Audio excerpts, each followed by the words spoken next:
The emergency signal pierced through the medical bay like a needle through skin. Dr. Ryland's 4 hands fumbled with the communication panel, his compound eyes adjusting to the sudden red glow of the alert system. 3 years working at Galactic Medical Station Harmony 7, and he still jumped at every emergency call. "This is Harmony 7 Medical. State your emergency," Ryland said, trying to keep his voice steady. The response came through crackled with static. "Human cargo vessel Wandering Star. We've got an injured crew member. Bad injury. We're 10 minutes out." Ryland's hands moved across the console, pulling up intake forms. "Understood. What species is the patient? Any allergies or previous medical conditions?" There was a pause on the other end. A long pause that made Ryland's stomach twist. "He's a Kravik. And Doc, he's bleeding pretty bad." The words hit Ryland like cold water. Kravik. His medical training kicked in automatically, but his body wanted to run. Every Pallian instinct screamed danger. Kraviks were apex predators from one of the harshest death worlds in the known galaxy. They had teeth that could crush bone, claws that could slice through metal, and a reputation for violence that made most species avoid them entirely. "Did you say Kravik?" Ryland asked, hoping he had misheard. "Yeah, his name is Bones. He's our engineer." Ryland's mind raced. The database showed only 43 documented cases of Kraviks receiving medical treatment at registered facilities. Of those cases, 29 had resulted in attacks on medical staff. The numbers were not encouraging. "We're preparing the emergency bay," Ryland said, because that was what doctors did. They prepared. They helped, even when every fiber of their being said to refuse. Nurse Pym floated over, her jellyfish-like body pulsing with concerned yellow lights. She communicated through color changes, and right now she was flashing the equivalent of "What's wrong?" "Kravik patient incoming," Ryland said quietly. "Injured. Unknown severity." Pym's color shifted to pale blue. Fear. She drifted backward slightly. "I know," Ryland said, "but we took an oath. Get the emergency bay ready. Heavy-duty restraints. And call security. Just in case." The next 10 minutes felt like 10 hours. Ryland pulled up every file the medical database had on Kravik physiology. It was not much. Most of it was theoretical. Kraviks rarely sought medical help, and fewer facilities were willing to provide it. Their anatomy was complex, redundant organs, thick-scaled hide, blood that clotted rapidly. They were built to survive, which ironically made them harder to treat. The docking bay sensors chimed. The human vessel had arrived. Ryland watched through the observation window as the shuttle attached to the station. His hands were shaking. He pressed them against his sides, trying to calm himself. He was a doctor. He had treated dozens of species. He could do this. The airlock opened and a human woman stepped through first. She was older, maybe 50 or 60 in human years, with gray hair tied back in a practical bun. She wore a cargo vest covered in pockets and moved with the easy confidence of someone who had spent decades in space. "I'm Captain Davies," she said, extending her hand to Ryland. He shook it awkwardly with one of his 4 hands. "Thanks for taking us in, Doc. I know this isn't standard. Where is the patient?" Ryland asked, looking past her. "Right here," Davies said, gesturing behind her. 2 more humans emerged from the airlock, and between them, supported by their shoulders, was Bones. Ryland's breath caught in his throat. The Kravik was massive, easily 7 feet tall and 400 pounds of muscle and scales. His hide was a deep green with darker patterns running down his spine. His head was large and reptilian, with a mouth full of sharp teeth visible even when closed. His eyes were slit-pupiled and bright yellow, scanning the medical bay with obvious pain and confusion. Blood seeped through a makeshift bandage wrapped around his torso, dark and thick. He was making low growling sounds with each breath. Every instinct Ryland had screamed at him to run. This was a predator. This was danger. This was death with claws and teeth. "Easy, big guy," one of the humans said. A young man with a prosthetic left arm. "We're getting you help." They guided Bones toward the medical bed, and the Kravik collapsed onto it with a sound that was half growl, half whimper. The bed groaned under his weight, but held. Blood began pooling beneath him. Ryland forced himself to move forward, medical scanner in hand. He stopped 6 feet away, too far to get accurate readings, but as close as his legs would carry him. "What happened?" Ryland asked. "Cargo transfer accident," the other human said. "A woman with scars running down her left cheek. Loading arm malfunctioned. Caught him across the ribs." We stabilized him as best we could, but we're not doctors. Bones shifted on the bed and Ryland jumped backward.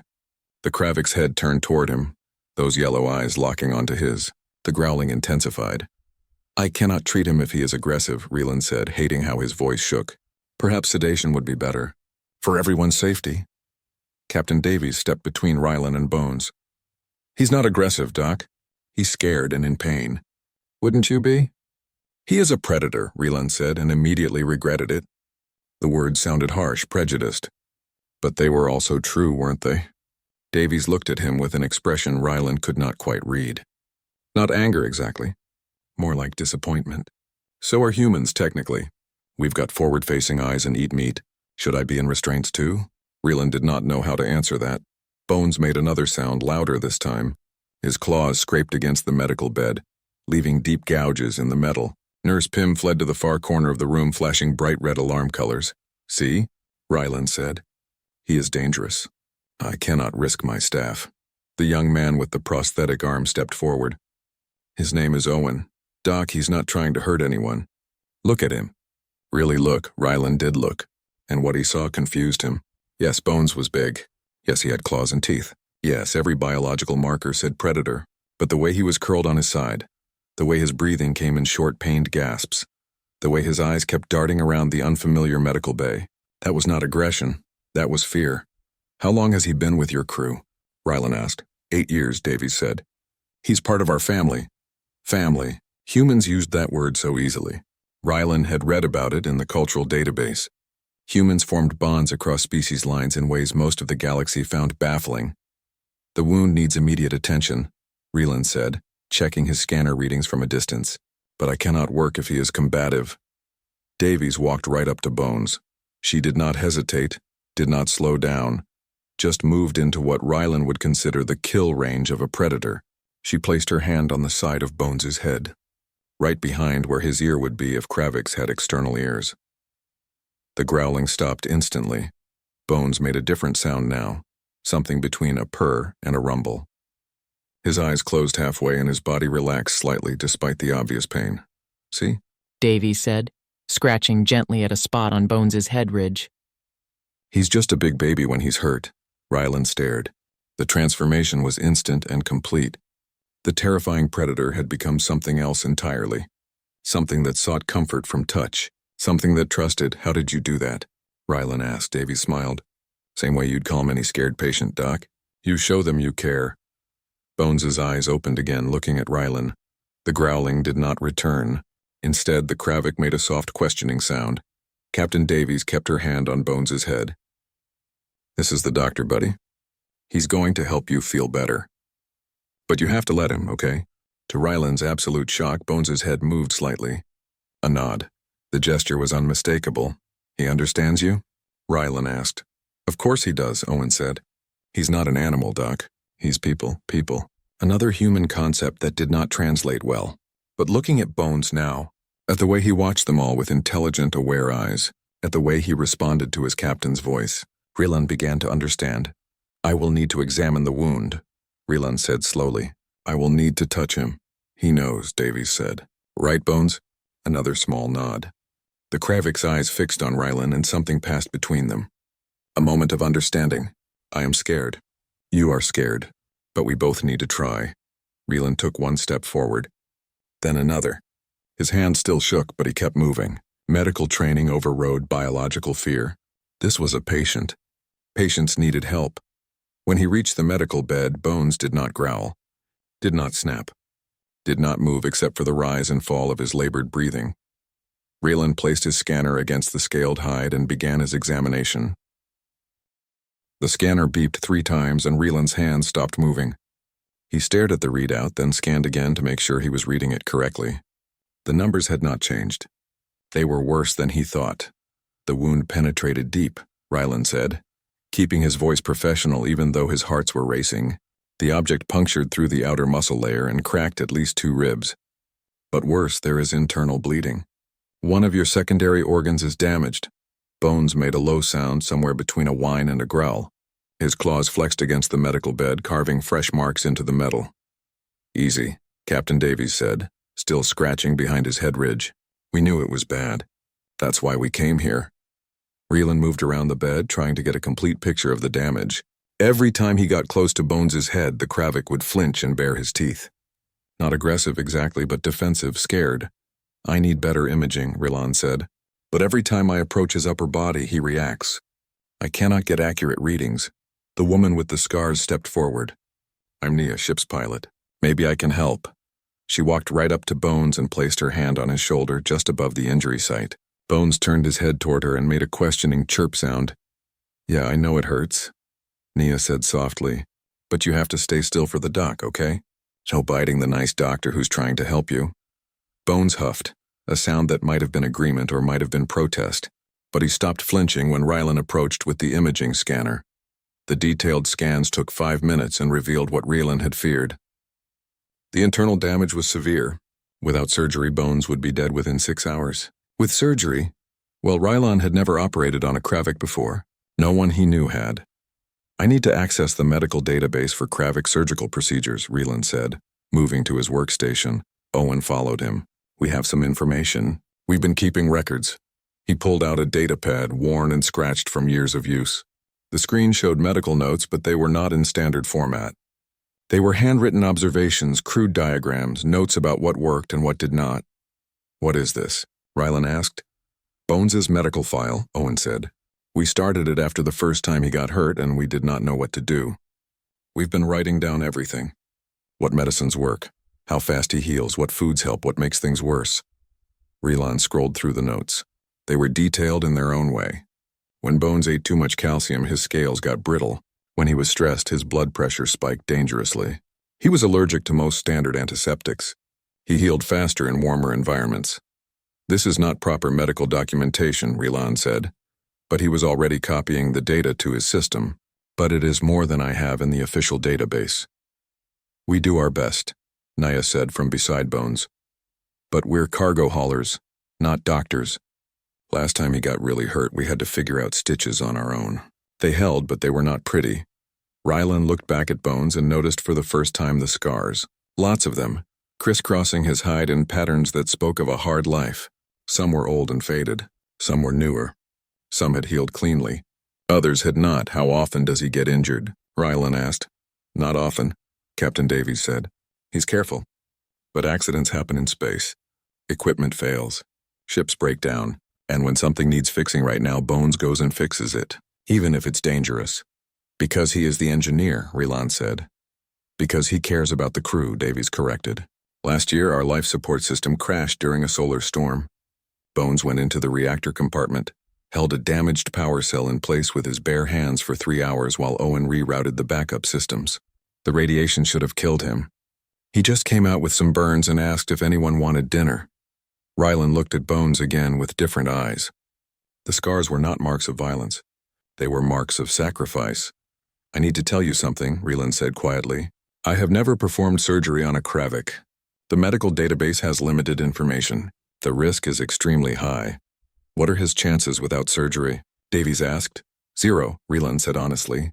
The internal bleeding will not stop on its own. Davies nodded slowly. Then we do the surgery. What do you need? Time to prepare, and I need to inform the station administrator. This will require authorization. As if summoned by the words, Administrator Quill entered the medical bay. He was an insectoid species with multiple legs and antennae that twitched with constant movement. His voice came through a translation device that made everything sound official and cold. Dr. Rylan, I have been informed you are treating a Kravik. This is highly irregular. This is a medical emergency, Rylan replied. I am providing care to a patient who will die without intervention. Quill's antennae flicked toward Bones. The station has protocols. Predator species require special containment and approval from the Security Council. You should have requested authorization before beginning treatment. He was dying, Rylan said, his voice rising. Was I supposed to let him bleed out while filling out forms? You were supposed to follow procedure, Quill said. This station has rules for a reason. Kraviks are classified as dangerous. There have been incidents. Captain Davies stepped away from Bones and her expression was no longer friendly. Incidents? You mean you've turned away people who needed help because they looked scary? I mean we have a responsibility to the safety of all residents and visitors, Quill said. One dangerous individual does not outweigh the safety of thousands. He's not dangerous, Owen said. He's hurt. Quill's antennae pointed at the gouges in the medical bed. The evidence suggests otherwise. Naya's hand moved to Bones' shoulder. He did that because he's in pain, not because he's aggressive. There's a difference. Tell that to the medical staff he might attack during surgery, Quill said. He turned to Rylan. I am ordering you to sedate the patient heavily and stabilize him for transport. He can receive treatment at a facility equipped for dangerous species. The nearest such facility is 4 days away, Rylan said. He will be dead in 6 hours. That is unfortunate, Quill said. But I cannot authorize surgery on a Kravik in this facility. The liability alone is enormous. If anything goes wrong, this station could face legal consequences. Not to mention the physical danger to staff. Rylan looked at his administrator, then at Bones. The Kravik's breathing had gotten worse in the last few minutes. His eyes were half closed and the blood pooling beneath him had grown larger. I took an oath, Rylan said quietly. You also signed a contract with this station, Quill replied. And that contract requires you to follow station regulations. I sympathize with the situation, Dr. Rylan, but my hands are tied. No surgery. Captain Davies moved to stand between Quill and the medical bed. She was a full head shorter than the insectoid administrator, but somehow she seemed to tower over him. Let me make something clear, Davies said, her voice deadly calm. That is a member of my crew lying on that bed. He is not cargo. He is not a liability. He is a person who deserves medical care just like anyone else in this galaxy. If you refuse to provide that care, I will file a formal complaint with the Galactic Medical Alliance, the Human Federation, and every news organization that will listen. And then I will take him back to my ship and perform the surgery myself with whatever tools I have. You are not a medical professional, Quill said. No, Davies agreed. Which means when he dies because you refused proper treatment, that is on you. How's that for liability? The room fell silent except for Bones' labored breathing. Nurse Pym had drifted to the corner, flashing nervous orange and yellow colors. Rylan made his decision. I am performing the surgery, he said. Quill's antennae snapped toward him. I have expressly forbidden it. Then fire me, Rylan said. Revoke my license. Do whatever you need to do. But I'm not letting a patient die because of bureaucracy. Dr. Rylan, think about what you are doing. I am thinking, Rylan said. I am thinking about why I became a doctor. I am thinking about the oath I swore. And I am thinking that if I let this patient die because I was afraid of consequences, I do not deserve to be a doctor anyway. He turned to Nurse Pym. Prepare surgical suite 2. We operate immediately. Pym flashed rapid colors, confused and scared. But she began moving, gathering equipment. Quill pointed one of his many legs at Rylan. This is your last chance. If you proceed with this surgery, there will be consequences. Severe consequences. I understand, Rylan said. Now please leave my medical bay. I have work to do. Administrator Quill stood there for a long moment, antennae twitching with what might have been anger or disbelief. Then he turned and left, the door sliding shut behind him with a hiss that sounded like a threat. Captain Davies let out a breath. Thank you, Doc. Rylan was already moving, pulling up surgical protocols on his screen. Do not thank me yet. I still have to keep him alive, and I have never done this before. Owen set down his data pad beside Rylan's computer. Then use what we've learned. It's not official, but it's real. 8 years of keeping him healthy. That has to count for something. Rylan looked at the crude medical notes, then at his official database with its warnings and classifications. He thought about his training, about rules and procedures and safety protocols. Then he thought about Bones, bleeding on the medical bed, trusting him to help. Sometimes being a doctor meant trusting experience over procedure, even when that experience came from cargo haulers who learned medicine out of necessity and love. Let's get him to surgery, Rylan said. And someone stay with him. Keep him calm. I will, Captain Davies said immediately. Rylan began to protest, then stopped.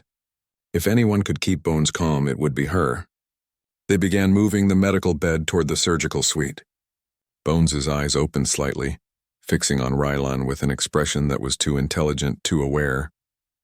The Kravik made a soft sound, barely audible over the hum of equipment. It sounded like trust. Surgical Suite 2 was never designed for patients like Bones. The operating table barely held his weight, and Rylan had to extend it to accommodate his length. Nurse Pym worked quickly, setting up equipment and checking instruments with flashes of focused green light. Reland scrubbed his 4 hands one by one, watching through the observation window as Captain Davies helped position Bones on the table. The Kravik was getting weaker. His movements were sluggish and the growling had stopped entirely. That should have been reassuring, but somehow it made Ryland more nervous. A silent predator was often a dying predator. "I need you to leave now," Ryland said as he entered the surgical suite, hands dripping with antiseptic solution. "No," Davies said simply. "This is a sterile environment. You are not medical personnel. You cannot be here during surgery." Davies was already at the scrub station washing her hands. "I've seen plenty of field medicine. Patched up crew members more times than I can count. I'm staying." "You have no training," Ryland protested. "Then tell me what to do and I will do it," Davies said. She met his eyes with a look that allowed no argument. "He needs someone he trusts in here." "That's me. You want him calm during surgery?" "I stay." Ryland wanted to argue more, but Bones made a soft whimpering sound from the table. His head turned slightly, searching for his captain. "Fine," Ryland said. "But you follow my instructions exactly. Touch nothing unless I tell you to." Davies nodded and moved to Bones's head, placing her hand on his snout. The Kravik's eyes, which had been showing white around the edges in panic, focused on her and calmed. "That's my boy," she said softly. "We're going to fix you up." Ryland approached the table with the anesthetic injector. This was the first major problem. Kravik physiology was notoriously resistant to most sedatives. Too little and Bones would wake up during surgery. Too much and his hearts might stop entirely. The crude notes from the human crew mentioned that Bones responded poorly to standard sedatives but showed tolerance to a specific compound usually reserved for large reptilian species. Ryland loaded the injector with the recommended dose, then added a bit more. Bones was larger than the species the drug was designed for. He pressed the injector against Bones's neck, right where the scales were thinnest. The Kravik flinched but did not pull away. "I know," Davies said, stroking his head. "Almost done. Then you can sleep." The anesthetic took effect slowly. Bones's eyes gradually closed and his breathing deepened. Ryland monitored his vital signs carefully. 2 heartbeats, both strong but irregular. Respiration dropping to safe levels. Brain activity showing appropriate sedation patterns. "He's under," Ryland said. "We need to move fast. The bleeding is getting worse." He selected a plasma scalpel from the surgical tray. Nurse Pym floated closer, holding a suction device to clear the surgical field. Captain Davies stayed at Bones's head, ready to alert them if he showed signs of waking. Ryland made the first incision along the line of the original wound. The plasma scalpel cut through Bones's thick scales with difficulty. The hide was tougher than anything Ryland had cut before, almost like cutting through flexible armor. Green blood welled up immediately. Kravik blood was darker than most species, with a slightly thicker consistency. It clotted fast, which was good for survival but bad for surgery. Ryland had to keep the wound open and clear to see what he was doing. "Suction," he said, and Pym moved in with the device. As Ryland cut deeper, he saw the extent of the damage. The loading arm had punched through muscle and cracked 2 ribs, just as the scans had shown. But worse, it had torn a major blood vessel that fed into one of Bones's secondary organs. "The damage is extensive," Ryland said, more to himself than anyone else. "I need to repair the blood vessel first, or he will bleed out before I can address the other injuries." His hands moved with practiced precision, but inside, Ryland was terrified. One wrong cut, one missed blood vessel, one moment of hesitation, and this patient would die. This person would die. When had he started thinking of Bones as a person instead of a Kravik? Ryland used a microcauterizer to seal smaller blood vessels as he worked. The smell of burning tissue filled the surgical suite.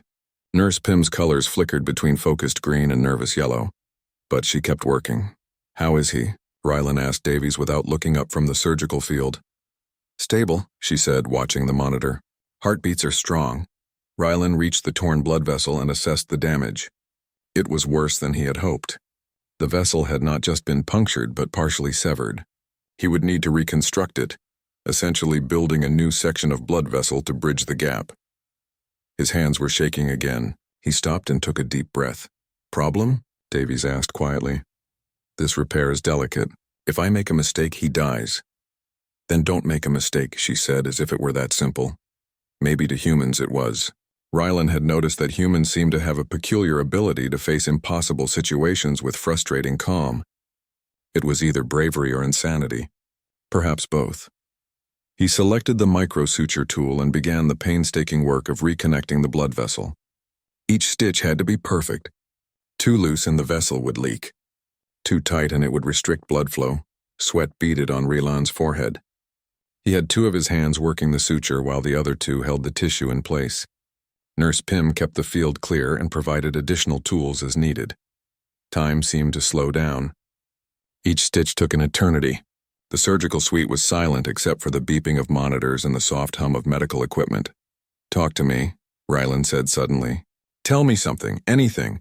I need to stay focused but not think too hard about what I am doing." Davies understood immediately. Sometimes the best way to do delicate work was to let muscle memory take over, while the conscious mind stayed occupied elsewhere. "Bones joined our crew 8 years ago," she began. "We found him on a black market station in the Outer Rim. He was in a cage, barely alive. They had been using him for fights, betting on how long he could last against other predators." Rylan's hands kept moving, stitching. "How did you get him out?" "We bought him," Davies said. "Paid 3 months' worth of cargo profits. The smugglers thought we were insane. Maybe we were, but when I looked at him in that cage, I did not see a monster. I saw someone who needed help." Another stitch. The vessel was halfway reconnected. He did not talk at first, did not eat, just sat in the cargo bay and stared at nothing. Owen thought he might be brain damaged from the fights. Nia wanted to find a planet where he could be released, somewhere safe. "What changed?" Rylan asked, his focus split between the story and the surgery. "Time," Davies said simply. "And patience. We showed him he was safe, that we were not going to hurt him. After 3 months, he started eating. After 6 months, he started following us around the ship. After a year, he fixed his first broken machine. Turned out he had a natural talent for engineering. The vessel was 3/4 reconnected now. Rylan's hands were cramping, but he could not stop. He learned to speak Galactic Common by listening to us. Never had any formal education, just picked it up. Same with engineering. No training, just watched and learned. Owen says Bones has an intuitive understanding of how machines work. Sees problems that trained engineers miss. He sounds remarkable, Rylan said, and meant it. He is, Davies agreed. He is also kind. When new crew members join, he always makes them their favorite food for the first meal. He learned to cook by watching food preparation videos. When someone is sick, he brings them heated blankets and sits with them. He does not talk much, but he cares deeply. The final stitch. Rylan tied it off and examined his work. The blood vessel was reconnected. It was not perfect, but it would hold. He tested it carefully, watching blood flow through the repaired section. It held. First critical repair complete, Rylan said, relief flooding through him. Now I need to address the damaged organ and the fractured ribs. But as he moved to the next stage of the surgery, Bones's vital signs suddenly spiked. His heart rate jumped dramatically and his body convulsed slightly on the table. "What's happening?" Davies asked, alarm in her voice. Rylan checked the monitors frantically. "His body is rejecting the anesthetic. He is starting to wake up. Can you give him more?" "Not without risking cardiac arrest," Rylan said. "His system has already metabolized the sedative faster than expected. If I give him more, his hearts might stop." Bones made a low sound somewhere between a groan and a growl. His claws flexed, scraping against the surgical table. "How much more surgery is there?" Davies asked. "At least another hour," Rylan said. "I need to repair the damaged organ and stabilize the ribs. If I stop now, he will die from internal complications." Davies leaned close to Bones's head. "Hey, buddy. I know you can hear me. I need you to stay still. The doctor is helping you, but he needs more time. Can you do that for me?" Bones's growling subsided slightly. His body was still tense, still fighting the fading sedative, but he was not thrashing. "Keep talking to him," Rylan said, returning to the surgery. "If he wakes up fully and panics, he could hurt himself or us." "I've got him," Davies said. She began telling stories about the crew, about adventures they had shared, about repairs they still needed to make on the ship. Her voice was steady and calm, a lifeline in the chaos. Rylan worked faster now, racing against Bones's awakening consciousness. He repaired the damaged organ with quick, efficient movements. He stabilized the fractured ribs with biocompatible braces. He sealed blood vessels and closed layers of tissue. Every few minutes, Bones would shift or make a sound, and Davies would talk him back to calmness. It was extraordinary to watch. The bond between them was so strong that even semi-conscious and in pain, Bones responded to her voice. Finally, after what felt like hours but was only 40 minutes, Raylan closed the final incision. He stepped back from the table, exhausted. "It's done," he said. "The surgery is complete." Bones's eyes fluttered open, unfocused and confused. He tried to sit up, but Davies was ready. "Stay down," she said firmly. "You are okay. Surgery went well. Just rest." Bones made a questioning sound, looking at the bandages covering his torso. "You are going to be fine," Davies said. "Thanks to this doctor right here." Bones's eyes moved to Rylan. They were clearer now, aware. The Kravik stared at him for a long moment, and Rylan found himself holding his breath. Then Bones made a soft chirping sound. It was not aggressive. It was grateful. "You are welcome," Rylan said quietly. Recovery Room 3 had been hastily modified to accommodate Bones. The bed was reinforced, the monitoring equipment adjusted for his unique physiology. Rylan checked the readings for the 5th time in as many minutes, looking for any sign of complications. So far, everything looked stable. Bones's vital signs were strong. The repaired blood vessel was holding. The internal bleeding had stopped. Against all odds and Rylan's own expectations, the surgery had been a success. Bones lay on the bed, awake but groggy. Captain Davies sat beside him, one hand resting on his arm. Owen and Nia had arrived shortly after the surgery, and they flanked the bed like guards protecting something precious. Nurse Pym floated near the monitoring equipment, her colors a relieved blue-green. She had overcome much of her fear during the surgery. Fear was easier to maintain in theory than in practice, especially when the supposed threat was lying vulnerable on a medical bed. The door to the recovery room slid open with a sharp hiss. Administrator Quill entered, followed by another figure Rylan did not recognize. The newcomer was tall and crystalline, with a body that refracted light into rainbow patterns. His presence carried an air of authority that made even Quill seem diminished. "Dr. Rylan," Quill said, his translated voice cold. "This is Dr. Sullian of the Galactic Medical Alliance. He is here to conduct an inquiry into your actions." Rylan's 4 hands clenched into fists. He had known there would be consequences, but he had hoped for more time. At least until his patient was stable. An inquiry? Captain Davies stood up, her expression dangerous. "The doctor just saved a life. What exactly are you inquiring about?" Dr. Sullian's voice sounded like wind chimes translated into smooth, formal galactic common. Dr. Rylan violated 17 separate medical protocols by operating on a high-risk predator species without proper authorization, containment, or safety measures. These violations put the entire station at risk. "The only thing at risk was my engineer's life," Davies said, "and Dr. Rylan saved it." "I am not disputing the outcome," Sullian said. "I am addressing the methods. There are procedures for a reason, Captain. This station houses thousands of beings. One patient's needs cannot supersede the safety of everyone else." Rylan found his voice. He would have died. There was no time for procedures. "There is always time for safety protocols," Sullian said. "You could have placed the patient in medical stasis until proper facilities were available." "Medical stasis requires genetic compatibility markers," Rylan said, frustration rising in his voice. "Kraviks do not have compatible markers in the database. Stasis would have killed him. Then perhaps that should tell you something about the wisdom of treating such patients," Sullian said, and there was something cold in his tone, something that made Rylan's skin prickle. Owen stepped forward. "Are you saying some species do not deserve medical treatment?" "I am saying that some species present risks that outweigh the benefits of treatment in civilian facilities," Sullian said. "Kraviks are apex predators from death worlds. They have attacked medical staff in 2/3 of documented treatment scenarios. Your engineer may be calm now, but statistics suggest otherwise during moments of pain or confusion." "Statistics?" Nia's voice was sharp. "He has a name. He's a person, not a data point." "He is a Kravik," Sullian said simply, as if that explained everything. "A species that has been banned from most core worlds due to safety concerns." Bones, who had been silent throughout the exchange, made a low sound. Not a growl exactly, more like a sigh. His eyes were clearer now, more focused. He was listening to every word, understanding all of it. Reland saw something in those eyes that made his chest hurt. Resignation. As if Bones had heard these arguments before. As if he expected nothing better. I have prepared a formal report, Sullivan continued, pulling up a holographic display. It details the violations and recommends suspension of Dr. Ryland's medical license pending a full tribunal review. Additionally, I recommend that this station implement stricter policies regarding treatment of predator species. Stricter policies. Captain Davies's voice could have cut steel. You mean refusing to treat them at all? I mean ensuring proper safeguards are in place, Sullivan said. This is not personal, Captain. It is about maintaining galactic medical standards.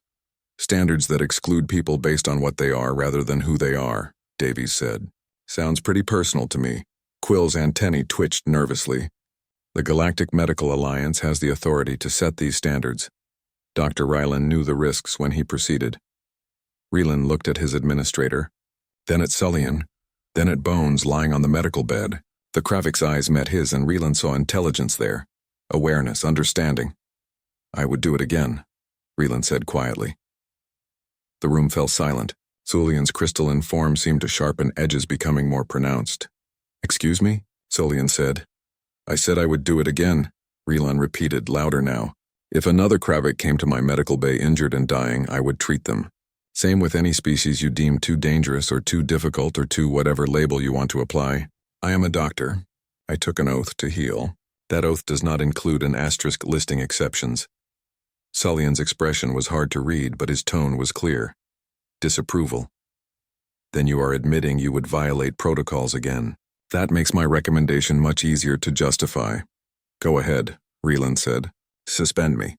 Revoke my license. But I will not apologize for saving a life. Owen pulled out his datapad. Can I say something? Because I have some statistics too. Sullivan turned toward him. Who are you? First Mate Owen Chen. And before you ask, yes, I know the name is common. My parents were not creative. He tapped on his datapad. You mentioned that Kraviks attack medical staff in 2/3 of documented cases, right? 67%, Sullivan confirmed. Right. But you know what those documented cases have in common? Owen did not wait for an answer. Almost all of them involve situations where the Kravik was restrained, sedated against their will, or treated like a dangerous animal instead of a patient. You want to know the attack rate for Kraviks who are treated with basic respect and communication? 0, because there are not enough cases to generate statistics. That is speculation, Sullivan said. It's observation, Owen countered. We have 8 years of experience with Bones. 8 years of injuries, illnesses, and medical situations. You know how many times he has attacked someone? 0. You know why? Because we talk to him. We explain what's happening. We treat him like he has a brain. Nia added. Last year he had a severe allergic reaction to something we picked up on a trade station. He was hallucinating, disoriented, in pain. Classic scenario for your statistics. But he did not attack anyone. He went to his quarters and waited for help because he knew we would help him. One individual does not represent an entire species, Sullivan said. Neither do your statistics, Captain Davies said. How many of those attacks happened because the medical staff was terrified and made the Kravik feel threatened? How many happened because they used excessive restraints or force? How many happened because everyone involved assumed violence was inevitable, so they created the conditions for it? Sullivan's crystalline structure seemed to harden further. I am not here to debate philosophy, Captain. I am here to enforce medical standards that protect the majority. At the expense of the minority, Davies said. Real nice standard you've got there.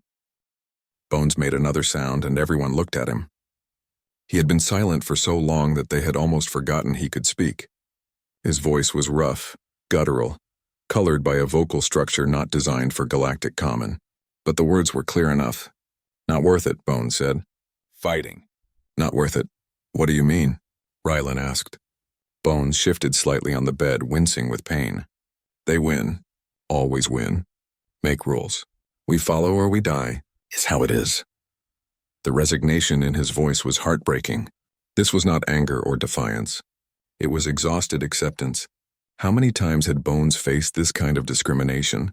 How many doors had been closed to him? How many people had looked at him and seen only teeth and claws? No, Captain Davies said firmly. That is not how it is. Not anymore. She turned to Cillian with fire in her eyes. Let me tell you about humans and predators, Dr. Cillian. My species coexisted with apex predators for millions of years. We learned to live alongside wolves, big cats, bears, sharks. We learned that dangerous and evil are not the same thing. We learned that intelligence and emotion are not limited to prey species. Humans are an anomaly, Cillian said. Your tolerance for risk is not shared by most species. Or maybe most species never learned to look past their fear. Davies said, Earth is classified as a death world. Everything there wants to kill you, according to your standards. But we did not respond by eliminating all predators or hiding from danger. We learned. We adapted. We built relationships with creatures that could kill us because we recognized they were more than their teeth. This is not relevant, Cillian began. It is absolutely relevant, Davies interrupted. Because you are doing to Bones what the galaxy tried to do to humans. You are judging an entire species based on fear. You are denying medical care to people who need it, because they do not look like you or act like you or eat the same food as you. Cillian's form flickered slightly, a sign of agitation in his species. The Galactic Medical Alliance has spent centuries developing protocols that keep everyone safe. Safe from what? Owen asked. From people who are different. From people who scare you? That is not safety. That is segregation with a medical stamp on it. Nurse Pym, who had been silent until now, suddenly flashed a series of rapid colors. She was not equipped with a translator, but her message was clear in the way she positioned herself. She floated between Cillian and Bones's medical bed, protective. Rylan felt something shift in his chest. Pym had been terrified of Bones at first. Now she was defending him. I am not the only one who must answer for my actions, Rylan said slowly. If you suspend my license for saving a life, then you are sending a message to every doctor in the galaxy. You are saying that some lives matter less than others, that some people are not worth the risk of helping. I am saying that procedures exist for a reason, Cillian said, but his voice had lost some of its certainty. Procedures that killed my engineer would have, Davies said. Procedures that value paperwork over people. The door to the recovery room opened again and 3 more figures entered. Station residents, different species drawn by the commotion. Then 3 more and more. They crowded into the room and spilled out into the hallway. Rylan recognized some of them. A merchant who had been treated in his medical bay last month. A maintenance worker he had helped with a respiratory infection. Others he did not know but who had apparently heard what was happening.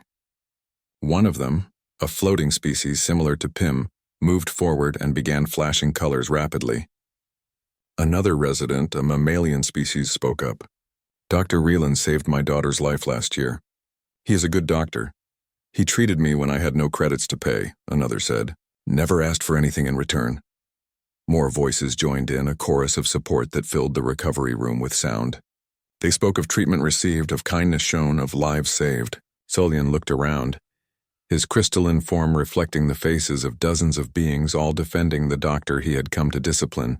This does not change the violations, Cillian said, but his voice was quieter now. Maybe not, Captain Davies said. But it should make you think about what those violations mean. Rules that prevent good people from doing good things are not rules worth keeping. Bones spoke again, his rough voice cutting through the crowd. Thank you. All of you. But Captain is right. Not worth the fight, I go. Doctor keeps license. Everyone wins. No, Rylan said firmly. Everyone looked at him. You're not going anywhere, Rylan said to Bones. You need at least 3 more days of recovery before you are cleared to leave. And no one is taking my license for doing my job correctly. He turned to Cillian. Write your report. Hold your inquiry. But know this. Every doctor in this room, every patient I have ever treated, they will all testify about the care provided here. And they will all ask the same question. What kind of medical alliance punishes doctors for saving lives? 3 days passed in a strange kind of limbo. Bones remained in the recovery room, healing faster than Rylan had expected, but still too weak to leave. Captain Davies and her crew took turns staying with him, never leaving him alone. The inquiry remained officially open, but Dr. Cillian had returned to his ship in orbit, promising to deliver his final recommendation within the week. Rylan checked Bones's vital signs every few hours. The repaired blood vessel was holding perfectly. The internal injuries were healing with remarkable speed. Kravik physiology was truly impressive, built to survive and recover from trauma that would kill most species. You heal fast, Rilan observed during one examination, much faster than the medical database predicted. Bones was sitting up now, still bandaged but alert. He watched Rilan work with curious eyes. Always did.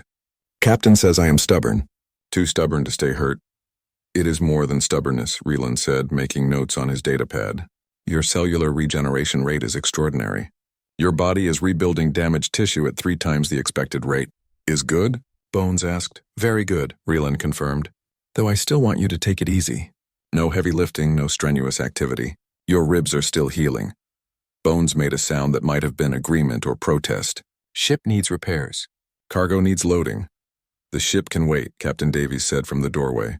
You are not doing anything until the doctor clears you. Captain, Bones rumbled.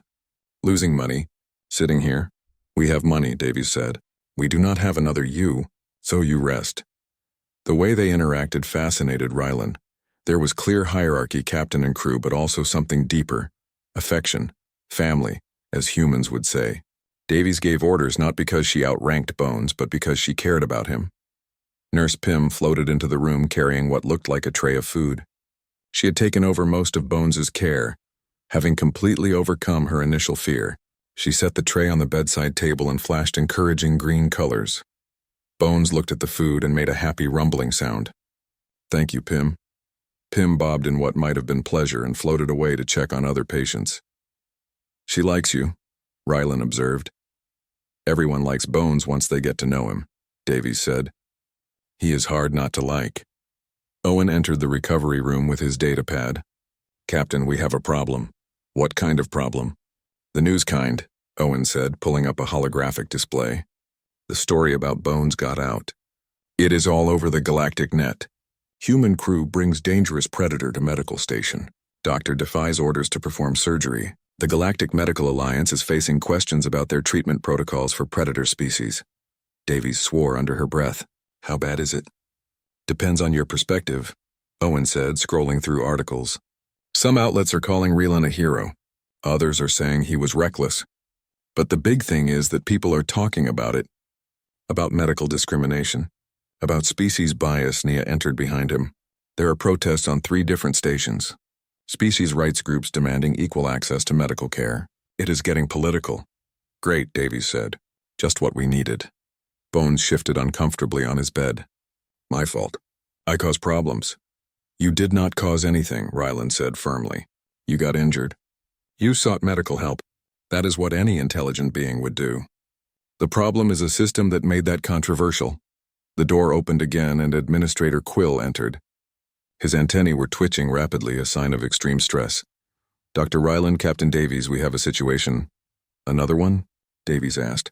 Quill pulled up his own holographic display. The Galactic Medical Alliance has called an emergency tribunal. They want to address the protocols regarding treatment of predator species, and they want testimony from everyone involved. That means you, Dr. Rylan. You as well, Captain, and your crew. They also want to interview Bones. Interview him? Owen said. You mean interrogate him? I mean determine his mental competency and threat assessment level, Quill said. It is standard procedure for cases like this. Cases like this, Davies repeated.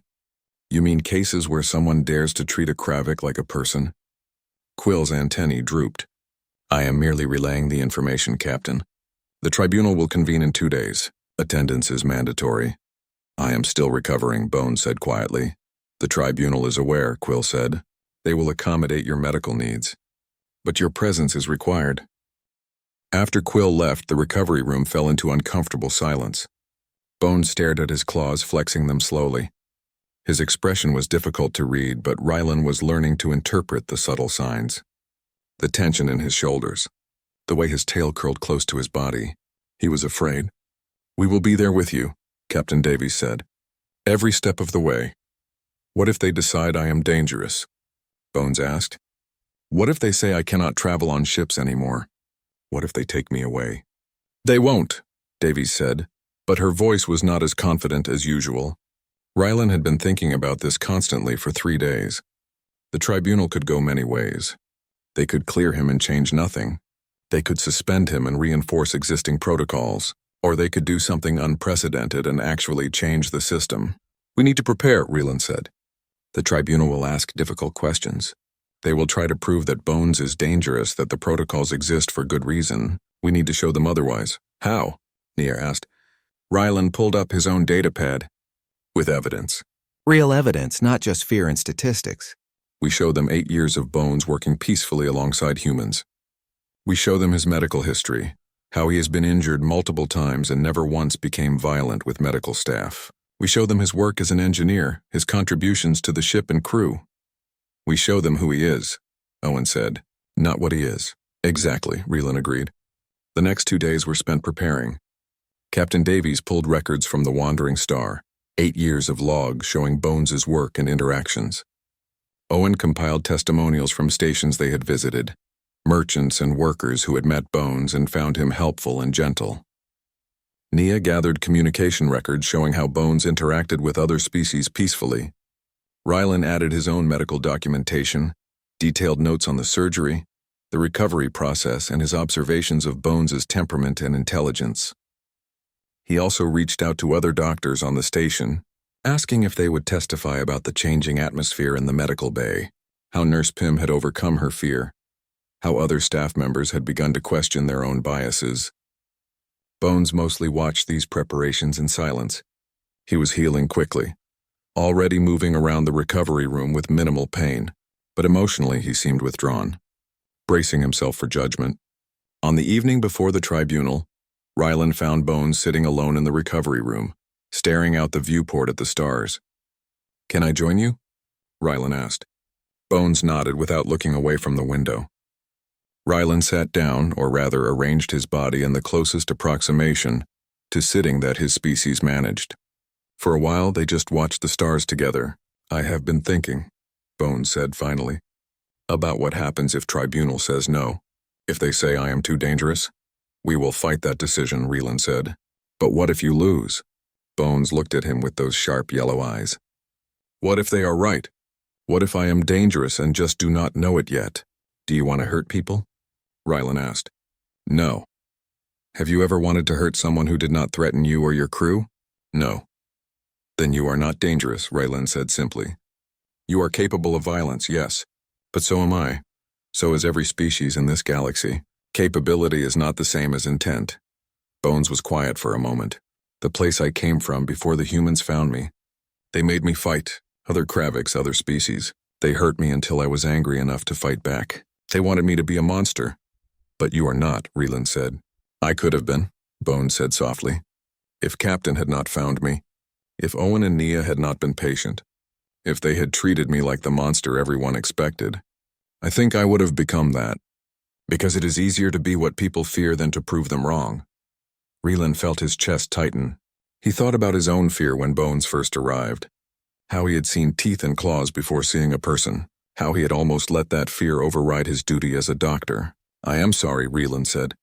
Bones looked at him confused. Why? Because I almost became one of those people, Ryland said. When you first came to my medical bay, I saw a predator. I saw statistics and warnings. I almost refused to treat you because I was afraid. You were right to be afraid, Bones said. I am big. I have teeth. I look scary. No, Ryland said. I was wrong to let fear decide. You are big, yes. You have teeth, yes. But none of that tells me who you are. Only observation and interaction can do that. And what I observed is someone who worries about his crew, who tries to return medical equipment even when injured, who heals quickly because he is too stubborn to stay down. Bones made a sound that might have been a laugh. Captain says I am stubborn. She is right, Ryland said. But stubbornness is not a bad thing.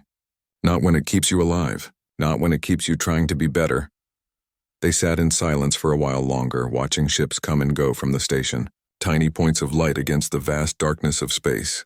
Thank you, Bones said eventually, for fixing me, for fighting for me. You are my patient, Ryland said. But more than that, you are my friend, and I do not abandon friends. The word hung in the air. Friend. It was the first time Ryland had said it out loud, but it felt right. Somewhere in the last few days, Bones had stopped being a patient or a case study or a political problem. He had become a person Ryland cared about. Friends, Bones repeated like he was testing the word. Then his face did something that Rylan was beginning to recognize as a smile. It was terrifying and endearing at the same time. I like that. The next morning they gathered in the main conference chamber of the station. The tribunal would be conducted via holographic communication, connecting representatives from multiple worlds and the Galactic Medical Alliance headquarters. The chamber was large and cold, designed for formal proceedings rather than comfort. Bones entered the chamber walking slowly, still healing but determined not to show weakness. Captain Davies walked beside him with Owen and Nia flanking them. Rylan and Nurse Pym represented the medical staff. Administrator Quill stood to the side looking like he wished he was anywhere else. The holographic displays activated showing the tribunal members, 7 of them, representing different species and medical backgrounds. Dr. Sullian was among them, his crystalline form sharp and unyielding. The center display showed an elderly female of a species Rylan did not recognize, with flowing tendrils instead of hair and eyes that held deep intelligence. This tribunal is convened to address the matter of medical treatment protocols regarding predator species, she said, her voice translated, but retaining a musical quality. I am Chief Arbiter Lenz. We have reviewed the preliminary reports and evidence. Today we hear testimony from all involved parties. Rylan felt his heart's beating faster. Everything came down to this moment. Not just his medical license, but potentially the future of how predator species were treated throughout the galaxy. Dr. Rylan, Arbiter Lenz said, "Please approach and provide your testimony." Rylan stepped forward, his 4 hands clasped together to keep them from shaking. This was it. Time to prove that compassion mattered more than fear. Rylan stood before the holographic displays of the tribunal members, acutely aware that his entire career balanced on what he said next. 7 faces watched him, some curious, some skeptical, one openly hostile. Dr. Sullian's crystalline form seemed to sharpen as Rylan approached. Dr. Rylan, Chief Arbiter Lenz began, you are accused of 17 violations of medical protocols regarding the treatment of high-risk predator species. How do you respond to these charges? Rylan took a breath. I acknowledge that I did not follow standard protocols. I did not seek authorization. I did not implement containment procedures. I performed surgery on a Kravik without the safeguards your protocols require. Dr. Sullian's form brightened slightly, as if this admission vindicated his position. However, Rylan continued, I did follow the most important protocol of all. I saved a patient's life. Everything else was secondary to that goal. The protocols exist to protect medical staff and other patients, one of the tribunal members said, a being with multiple eyes arranged in a spiral pattern. You put others at risk. I put no one at risk, Rylan said. The patient was cooperative throughout the procedure. The only danger came from assumptions, not actions. The statistics clearly show that Kraviks are dangerous in medical settings, Dr. Sullian said. The statistics show that Kraviks who are restrained and treated like animals respond with fear and aggression, Rylan countered. My patient was treated with respect and dignity. The result was successful surgery without incident. Arbiter Lenz leaned forward slightly. Tell us about the surgery, Dr. Rylan. Walk us through what happened. Rylan did. He described every step, from the initial examination to the complications during surgery, to the moment Bones started waking up, and how Captain Davies kept him calm with nothing but her voice. He left nothing out, including his own fear and uncertainty. At any point did the patient threaten you or your staff? Arbiter Lenz asked. No, Rylan said.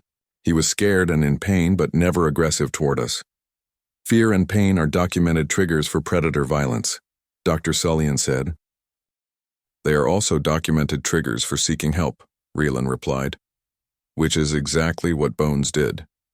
He came to a medical facility because he knew he needed care. That is not the behavior of a mindless predator. That is the behavior of an intelligent being making a rational decision. Another tribunal member spoke up, a being covered in soft fur. Dr. Rylan, you mentioned that the patient woke during surgery. What prevented him from attacking at that point?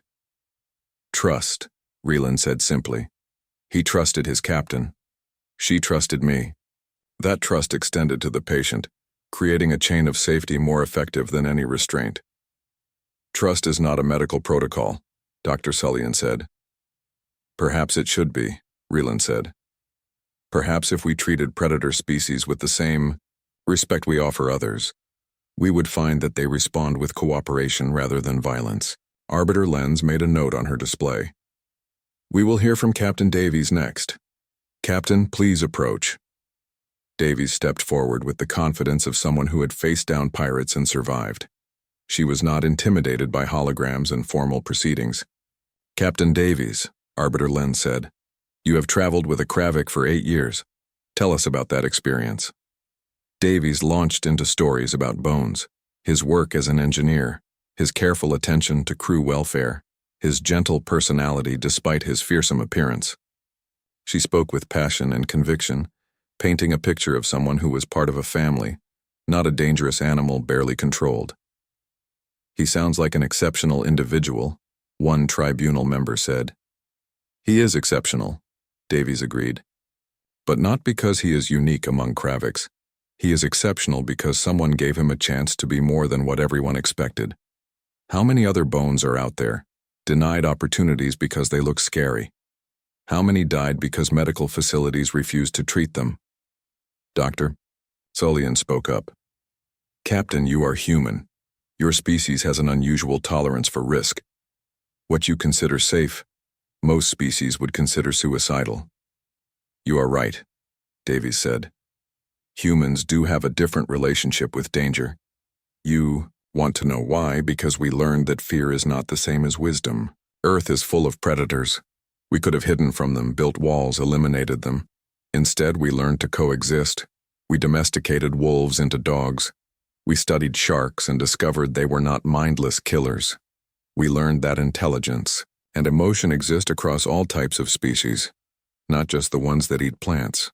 She gestured toward Bones, who sat quietly in the chamber. When I found him, he was broken, physically and mentally. The people who had him saw a monster they could profit from. I saw someone who needed help. That is not recklessness. That is empathy. Empathy is admirable, Arbiter Lens said, but can it be applied universally? Can we expect all species to overcome their biological fear responses? I did, Ryland said, speaking up without waiting to be called. I am Palian, prey species. Every instinct I have says to run from predators, but I learned to see past those instincts. If I can do it, others can too. Owen stepped forward. Can I say something? Arbiter Lens nodded. Owen held up his prosthetic arm. I lost my original arm in an accident 3 years ago. Equipment malfunction. Crushed the bone beyond repair. Bones performed the amputation and installed this prosthetic. He did it in the cargo bay of our ship with limited supplies and no formal training. He saved my life and my career. He paused, letting that sink in. A supposedly dangerous predator performed delicate surgery on me. He could have made a mistake. He could have hurt me further. He could have killed me. But he did not, because he is a skilled and careful person who cares about his crew.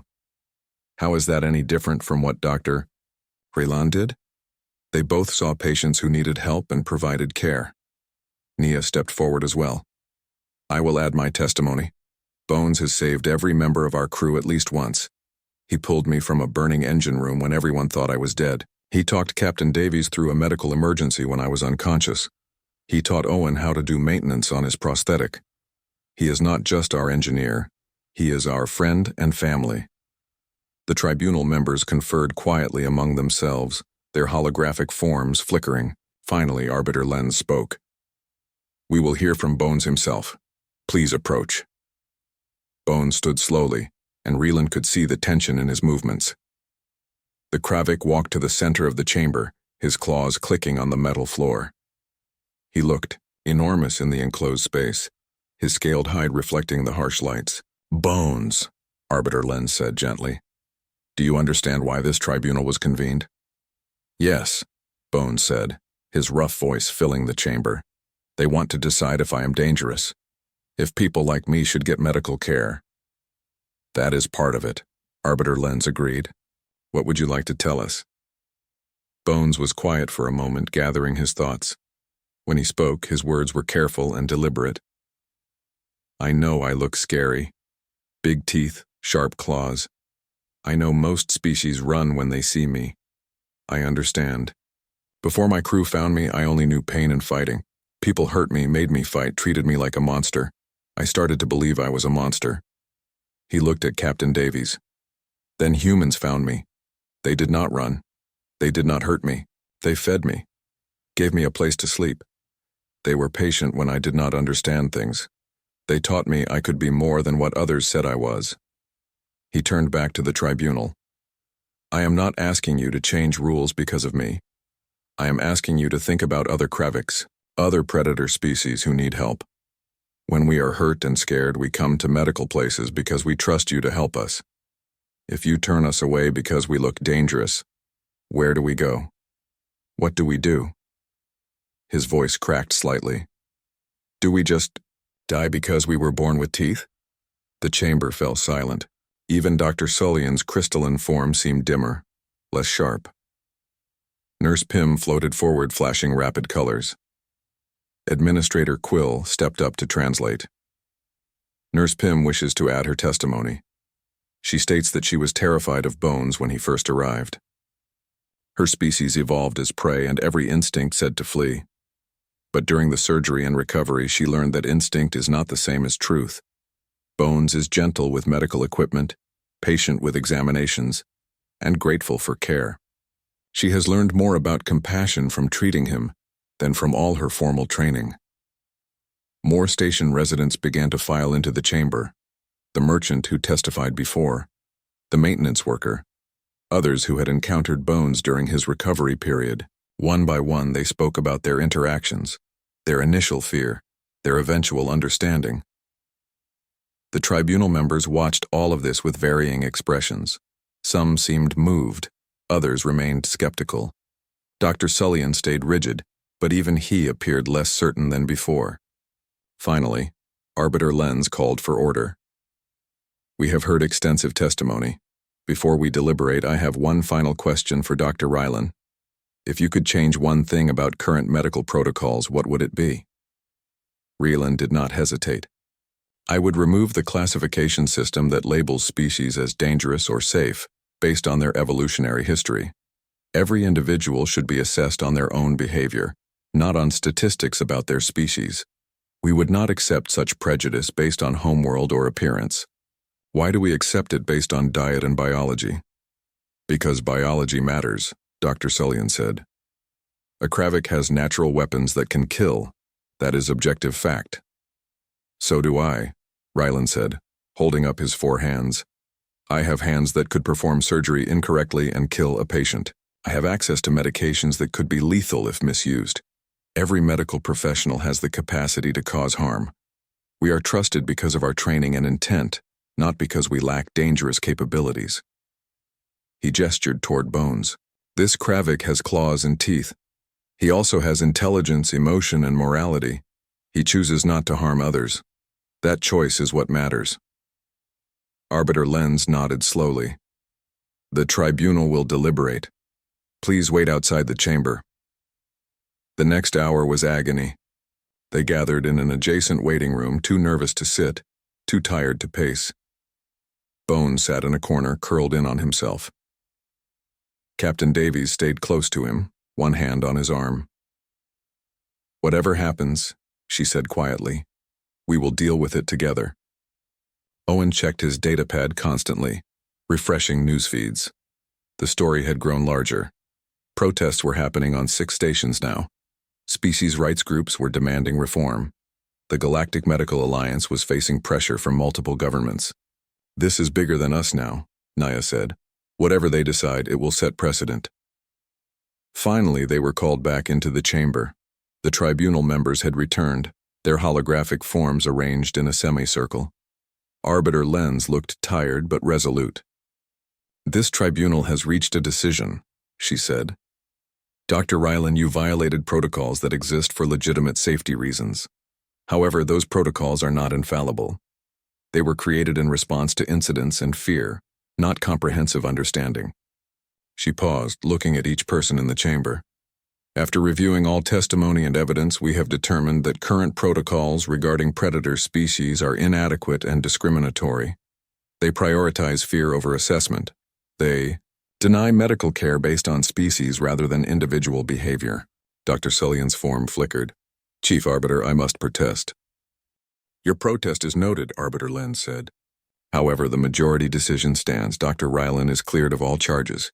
Furthermore, we are recommending comprehensive reform of medical treatment protocols. All species, regardless of evolutionary background, should receive equal access to emergency medical care. Individual behavior, not species classification, should determine safety measures. Rylan felt his legs go weak. Captain Davies let out a whoop of celebration. Owen and Naya embraced. Bones made a sound that was half cry, half laugh. Arbiter Lens continued. This will not be easy. Many facilities will resist change. Many medical professionals will need retraining. But it is necessary. The Galactic Medical Alliance exists to provide care to all beings, not just the ones we find comfortable. She looked directly at Bones. You asked if you should die because you were born with teeth. The answer is no. Unequivocally no. Your life has as much value as any other. We are sorry it took this long for us to say so officially. Bones stared at the holographic display and tears rolled down his scaled face. Actual tears. Rylan had not known Kravix could cry. Thank you, Bones said, his voice breaking. Thank you. The tribunal ended, the holographic displays fading. For a moment, everyone stood in stunned silence. Then the celebration began in earnest. Nurse Pym spun in joyful loops. Owen and Nia cheered. Captain Davies pulled Bones into a careful hug, mindful of his healing injuries. Administrator Quill approached Rylan, his antennae drooping in what might have been apology. Dr. Rylan, I owe you an apology. I should have supported you from the beginning. You were following protocols, Rylan said. We all were. Now we have better protocols. Over the next few days, things slowly returned to normal. Bones was cleared for release, his injuries healed enough for careful travel. The Wandering Star prepared to depart, cargo loaded and systems repaired. On the morning of their departure, Bones came to the medical bay one last time. Rylan performed a final examination, checking the healed surgical site and making sure everything was stable. You are cleared for light duty, Rylan said, but no heavy lifting for another 2 weeks. And if you experience any pain or unusual symptoms, find a medical facility immediately. I will, Bones promised. He stood there awkwardly for a moment, then reached into a pouch on his belt. He pulled out a small metal object and offered it to Rylan. I made this. For you. Thank you, gift. Rylan took it carefully. It was a sculpture. Intricate and beautiful, made from ship parts welded together. It depicted a Palian doctor with 4 arms and a Kravik patient. The doctor's hands resting gently on the patient's shoulder. Bones, this is beautiful, Rylan said, his voice catching. You saw me, Bones said simply. Not my teeth, me, no one else did that before. Except my crew. You made it easy, Rylan said. You are a good person, Bones, do not let anyone tell you otherwise. They said their goodbyes. Captain Davies shook Rylan's hand firmly, promising to return for routine checkups. Owen and Naya thanked him multiple times. Nurse Pym gave Bones a gentle touch in farewell, her colors a soft, affectionate blue. As the Wandering Star departed, Rylan stood in the observation deck and watched them go. The sculpture sat on his desk, a reminder of everything that had changed. The medical bay was different now. Word had spread about the tribunal decision. 3 more predator species patients had come in seeking treatment. Nervous but hopeful, other doctors on the station were asking Rylan for advice on how to approach these cases. Change was slow, but it was happening. 2 months later, Rylan received a message. It was from Bones, a video recording sent from the Wandering Star. The Kravik appeared on screen working in what looked like the ship's engine room. He was explaining some technical repair to the camera, his rough voice patient and clear. But what struck Rylan was how relaxed he looked. How comfortable. How happy. At the end of the recording, Bones looked directly at the camera. Dr. Rylan, I wanted to show you my work. Captain says I should be proud of what I do. I am learning to be proud. Thank you for teaching me I deserve to be treated well. I hope you are helping other people like me. Tell them they are not monsters. Tell them they matter. The recording ended. Rylan watched it 3 more times, then saved it to his personal files. A week after that, a young Kravik female arrived at the station. She was injured, frightened, alone. She had heard about the doctor who treated predators with respect, and she had traveled for days to find him. Rylan met her in the emergency bay. She flinched when he approached, expecting pain or rejection. "It is okay," Rylan said gently. "You are safe here. Let me help you." She looked at him with yellow eyes full of fear and hope. "You really help Kravix?" "I help people," Rylan corrected. "And you are people. Now tell me where it hurts." As he began the examination, Rylan thought about how far he had come, from a doctor afraid of his own patient, to someone who actively sought to help those most other facilities turned away. Nurse Pym floated over with medical supplies, her colors calm and professional. The young Kravik watched her nervously. "She will not hurt you," Rylan said. "None of us will. That is a promise." The Kravik's name was Shard. She was trying to become the first of her kind to enter the Galactic Medical Alliance training program. She had been attacked by protesters who thought predators should not be doctors. The injuries were moderate but painful. As Rylan treated her wounds, he told her about Bones, about the surgery, the tribunal, the changes that were beginning to happen. He told her that she was not alone, that there were people fighting for her right to exist without fear. "You really think I could be a doctor?" Shard asked, wonder in her voice. "I do not think it," Rylan said. "I know it. If you have the dedication and compassion, you can be an excellent doctor. Your species does not determine that. Your character does." 3 months later, Shard was accepted into a medical training program. She was the first Kravik to achieve this, but Rylan knew she would not be the last. The Wandering Star returned to the station for a scheduled cargo delivery. Bones came to the medical bay immediately, not as a patient but as a visitor.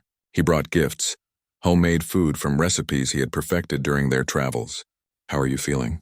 Rylan asked, performing a quick examination out of habit. "Good," Bones said. "Strong, no pain. You did good work, Doctor." "We did good work," Rylan corrected. "You were an excellent patient." They talked for a while, sharing stories. Bones told him about the places they had traveled, the people they had met. Some still feared him. Others were beginning to see past the teeth and claws to the person beneath. "It is getting better," Bones said, slowly. "But better." "It will keep getting better," Rylan said, "thanks to people like you who refuse to be what others expect." Captain Davies appeared in the doorway. "Sorry to interrupt, but we are on a schedule." "Bones, we need to finish loading." Bones stood, then hesitated. "Dr. Rylan, there is something I want to ask." "If it is okay." "Of course." "The young Kravik, Shard. She sent me a message, said you helped her, told her about me. She wants to meet me. To talk to someone who understands." "That is wonderful," Rylan said. "She would benefit from knowing you." "So I can come back? Visit? Not just when I am hurt, but just to visit?" Rylan felt his heart's warm. "Bones, you are always welcome here. Patient or not, you are my friend." Bones's face broke into that terrifying, endearing smile. "Friends?